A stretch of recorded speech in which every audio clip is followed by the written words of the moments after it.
Hello, my name is Johan Seifert and I am doing reviews of the Bible, and I'm looking at books of the Bible and giving context around it, and I'm also doing biblical reviews, Sunday messages and so forth. And today we're going to look at a quick summary of the book of Genesis. I recently worked through it and I just want to share like a quick summary of it. Yes, I hope it won't be too long, but let's see. So, let's just give some context around of it. It is part of the historical books of the Bible, of the Old Testament. The historical books is that tells us the history of Israel. And it's also called part of the Pentateuch, the Torah, which is the first 5 books of the Bible. Genesis, Exodus, Leviticus, Numbers, Deuteronomy. Most of these books, most of the books, like the writing inside the books, as far as I understand, was written by Moses, except for his death. And when he wasn't alive, because for a long part he wasn't alive, the word was spread by mouth through the generations to come. That's how people learned about. That's how the message spread until Moses decided to write it all down. That it's easier for it to continue to spread. Until today even, we all know the Bible. We can all read the Bible. We have all access, and currently in the modern age we have access on a thing like this. Or in books also. So where does it start? It starts at the very beginning, where God created the earth, the universe. It was nothing. Genesis 1 verse 2, and with Genesis start off when they explain how God created everything. And how he created humans at the end. And then how God rested even on the 7th day. In 6 days he created it. The universe and everything. And on the 7th day he rested. And then we have the whole story about how Adam had to name all the animals. It's amazing. And then how Eve joined him because he needed a partner, and God gave him a human to help him. It's amazing.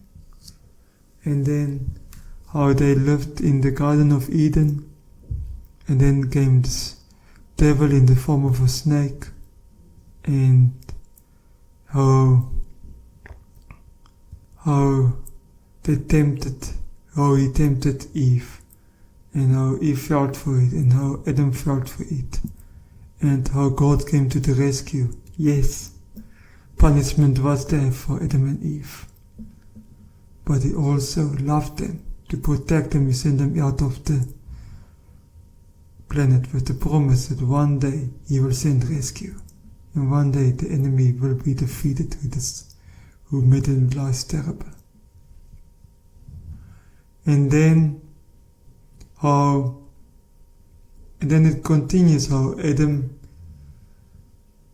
had to work, how they got children, Cain and Abel, how Cain killed Abel.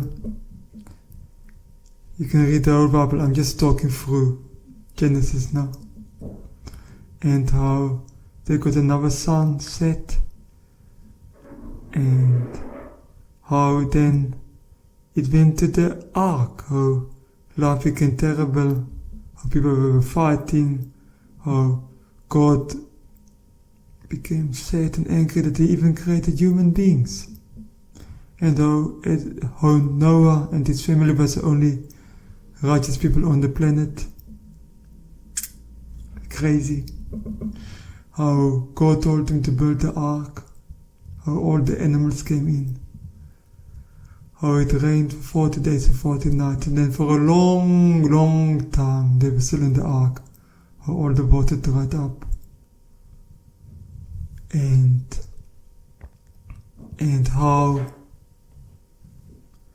they got out of the ark, how it all became new again, how everything got up, how the little problems and so forth, yes, they were there. But then we see how we were told, how the rainbow came, that God will never destroy the earth again through a flood. And now we can look at when after the rain, at the rainbow, and remember that beautiful truth. It's beautiful. And now we are already, just to give you some context, we are just now by Genesis 8, chapter 8 already, how I just spoke. I can't do that the whole time, but now we are at Genesis 8. And then we get how the Tower of Babel, and that is a very interesting. I'm living in Russia at the moment, and in Russia the Tower of Babel, I believe, is called Babylon, but it is not the same Babylon we read again in the Bible, in the Babylon again. It is the same word, but it's not the same Babylon. It is because in the English Bible it's called Babel and Babylon. It's two different things, but in the Russian Bible it's the same translation.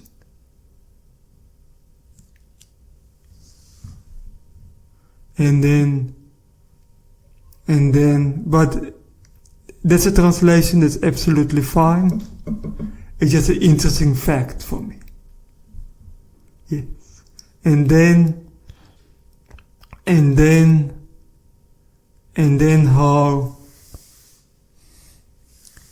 how God used it, because they decided they want to be like God. They want to be like God, and they built a tower to reach the heavens, the sky, and then God came down from heaven to stop it. And it split the languages, he split their tongues, and they all spread all over the world. From there, and that's how the world got populated all over. And it's very interesting. And that is how people were separated from all over. And how over time, because there everybody's skin colors were the same, because they all grew up in Jew, so it's like light brown and so forth. And this is why it was ideal for the world to be started there, because all the color segments in the skin are hit at once somewhere. The sun, when the sun shines on it, if it's a lot of sun, that segments where the color is shown in becomes bigger or smaller. So when it becomes bigger, the skin becomes darker, that you can handle more sun. And if there's less sun, the segments become smaller, and then your skin becomes lighter. And this is why we have many different skin colors in the world.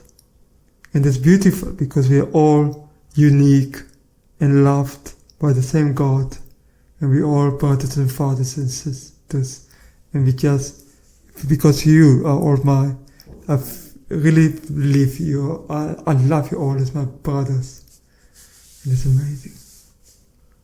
And so that's how we got different skin colors and in different languages. And it's beautiful. The rest, we are all the same. And it's amazing. And then we have in the Bible the beautiful story about Father Abram, where we hear about God. Yes, God was with Noah and everyone, but then the start of what we can see like the Jewish offspring, where God started to make promises about the promised land, about the offspring of Abraham that's going to be like the sand of the sea, the stars in the sky. And it started Father Abraham, and all these beautiful stories of how he traveled around believing in the Lord that it will happen. He had faith, how he spoke to God. And then we had the stories about Lot and about all the battles and things like that. And it's amazing.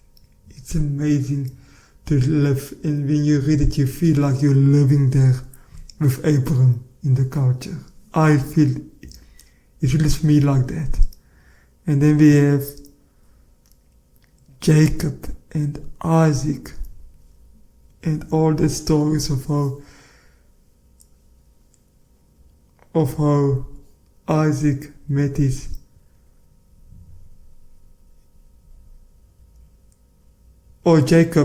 Isaac met his wife Rebecca. Jacob. How the servant went and found his wife and how he brought back, and it's just a delightful, amazing story about the history of Israel. It's absolutely worth reading every piece of it. And how God promised, and how Isaac, who later became, if I mix up Isaac and Jacob, please forgive me the names. No.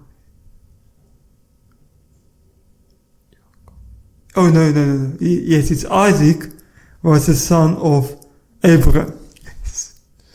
And then Isaac and Jacob and Esau. Then we have the story of Jacob and Esau, the children of Isaac. And Jacob later was renamed to Israel.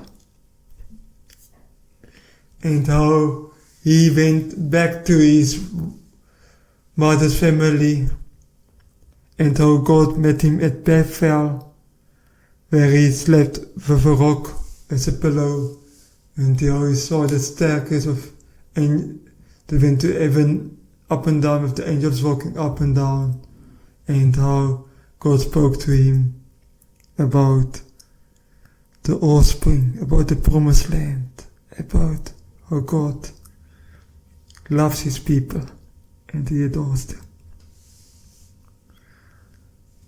And still today, that's amazing. God never changes. And then he had his time with Laban, with all the little issues and things like that. And how his wife and children come back, and all the stories along the road. And then how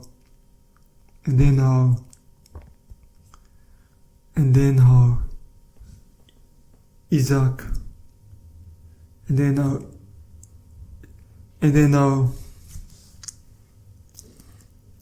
then how Jacob and Esau was reunited again. in that whole story, even though it was just for a small part, how they were reunited. And then, after that, we have the story about Jacob and his 12 sons, the 12 tribes of Israel, and how Joseph, his beloved son, Jacob's beloved son, how he got his colorful coat, and how it was, and how he went to his brothers, how his brothers saw that he became jealous because of all his dreams and so forth, and how he was thrown into a pit, and then he was sold to the traders of the town, and how he went to Egypt, and with how he worked at Potiphar's house at the beginning, and then later with, and how the story was how he stood by his beliefs against Potiphar's wife and all that issues,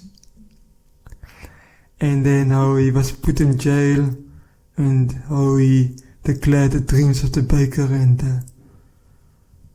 and the butler of the king, and then the story about how the butler forgot him when he was set free, but later on he remembered when the king had a dream, and how he brought him back, and how Joseph interceded the dream again, and then how after that, how